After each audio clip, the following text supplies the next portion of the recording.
साथ छोड़ देलू दुनिया के भीड़ में, इहे लिखल रहे हाथों के लकीर में। अब जिए के पड़ी, अब जिए के पड़ी पीरतिया के पीर में। तू न रहलू हमार तकदीर में। दोस्तों ये सैड सॉन्ग है और न्यू ट्रैक है और काफी अच्छा बेहतरीन सॉन्ग है। और इस गाने को राजसुल्ला जी लिखे हैं, तो इस गाने में आपको राजसुल्ला नाम डाला है। बाकी न्यू ट्रैक है, कोई भी सिंगर इसे गा सकता है, बिल्कुल फुल एंड फ्री सॉन्ग है, कोई भी सिंगर इसे गा सकता है। तो वीडियो को लास्ट से जरूर देखेगा। वीडियो अच्छा लगे तो वीडियो को लाइक कीजिए और शेयर कीजिए। और किस भाई को पर्सनली सॉन्ग भी चाहिए इसके नंबर है, नंबर पे कॉल करके पर्सनल सॉन्ग भी आप ले सकते हैं। और चलिए आप सबको फुल सॉन्ग सुनाते हैं। दोस्तों ये मुखड़ा जैसे गाएंगे उसी तरह से आपको रिकॉर्डिंग करना है, जहां से 2 बार वहां से आपको 2 बार गाना है, जहां से 1 बार वहां से आपको 1 बार गाना है। तो वीडियो को लास्ट तक और ध्यान से देखना है। देखिए इसको ऐसा गाना है।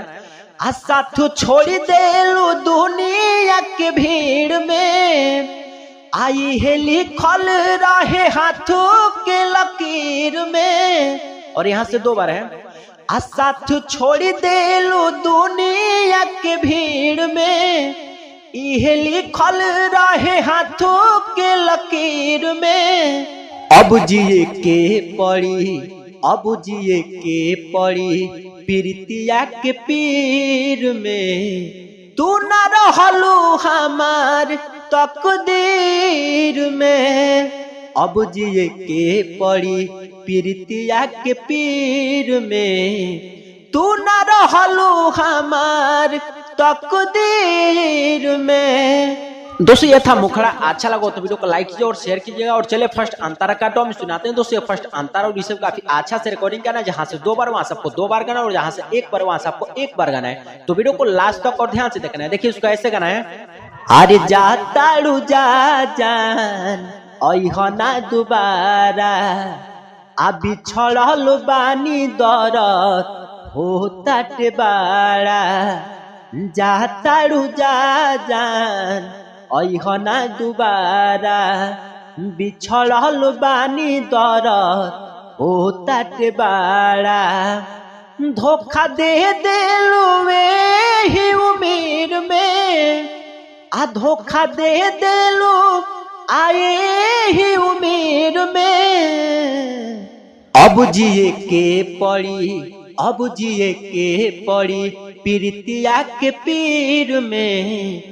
तू न रहलू हमार तकदीर में। अब जिए के पड़ी पीरतिया के पीर में। तू न रहलू हमार तकदीर में।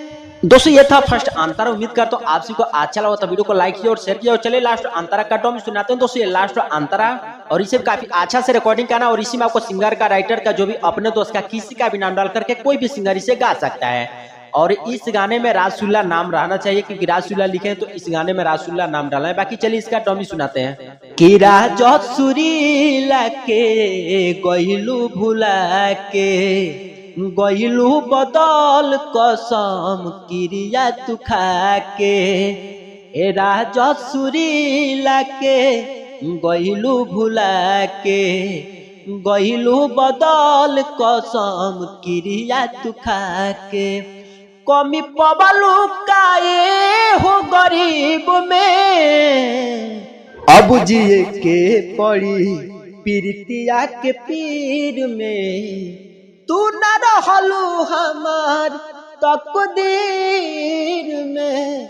अब जिए के पड़ी पीरतिया के पीर में।